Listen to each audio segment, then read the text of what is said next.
Hi, I'm Holly McNeil, the Mindfulness Architect.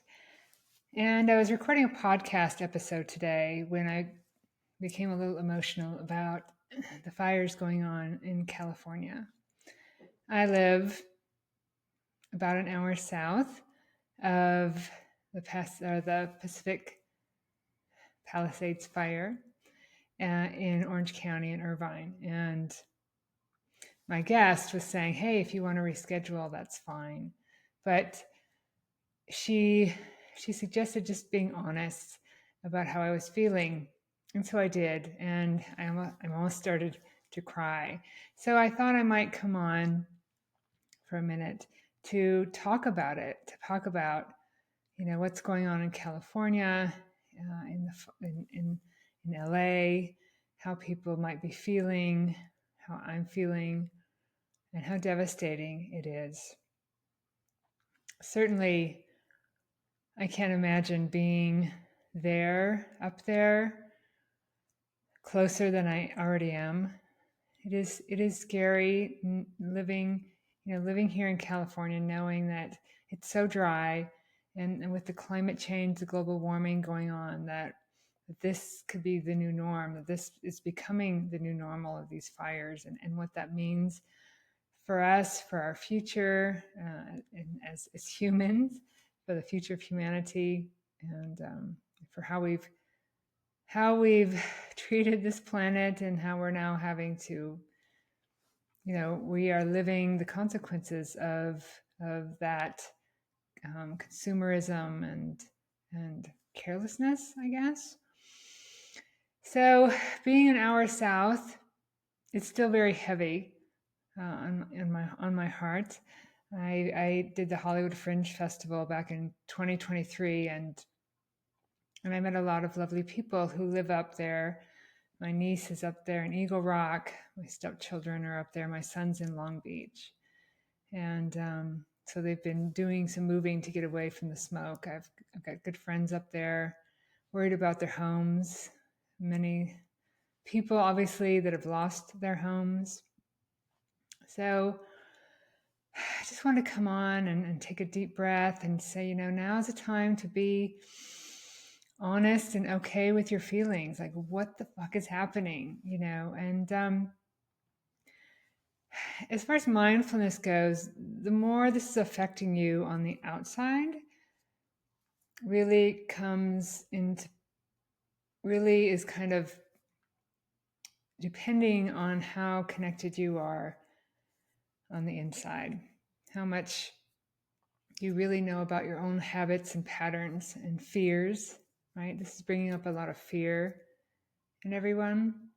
So if you're out there, if you're in Southern California or anywhere else in the world, really, and just in shock, as a lot of people must be, the first thing to do is to give yourself compassion for the situation, for this worldwide situation, for this fire that's so, they're calling it apocalyptic. That's really, who knows the ramifications of such a change, such a dramatic kind of destruction of one of the hearts of America. So giving yourself compassion and understanding that it's okay, even if you live, in Montana, or if you're on the East Coast, or if you're in Texas or Nevada, Kansas, right? To be feeling this, because we're all connected as humans, and it's okay to be upset and to be worried. But also, just remember that this is a human journey that we're all on, and there's lessons for everyone in it. And certainly when some of the traumas happen to me in my life, you can't see the lessons when it's happening.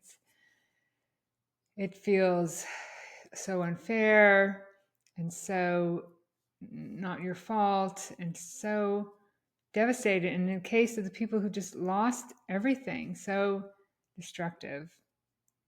But you can look at life. Life can be difficult at times. Life is difficult at times. And it helps to accept that fact that life is difficult. And in accepting that fact, you can transcend it. And not that this is helpful or easy for those people that are losing everything. And still, these fires are raging as we speak. The winds are supposed to come up. There's no rain in sight.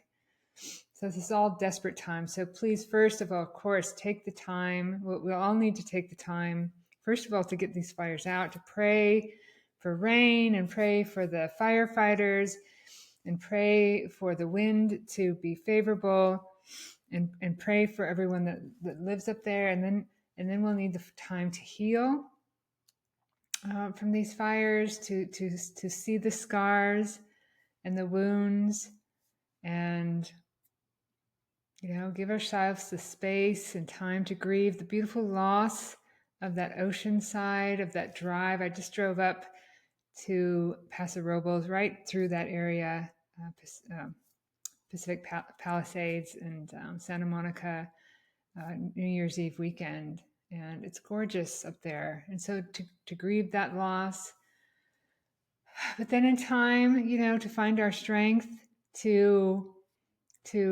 find to see life as lessons, these obstacles, this obstacle course teaching us, helping us to be stronger through this, helping us to come together as a community through this, and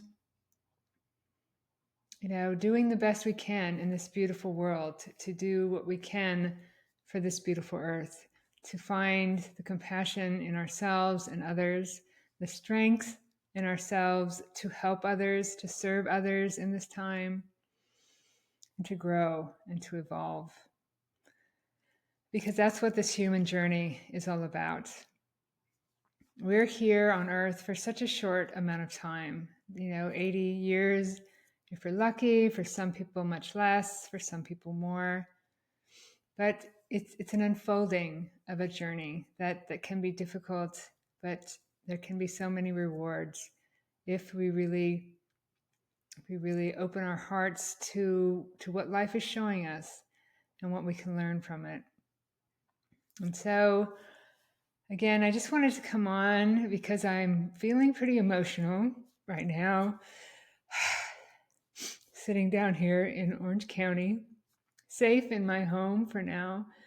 But yeah, it's okay to be emotional right now. Part of our lovely world is on fire. And so, be okay with that wanting, that longing in your heart for better. And maybe as a community, as humanity, we can all come together, pray for better, work for better, and find that better.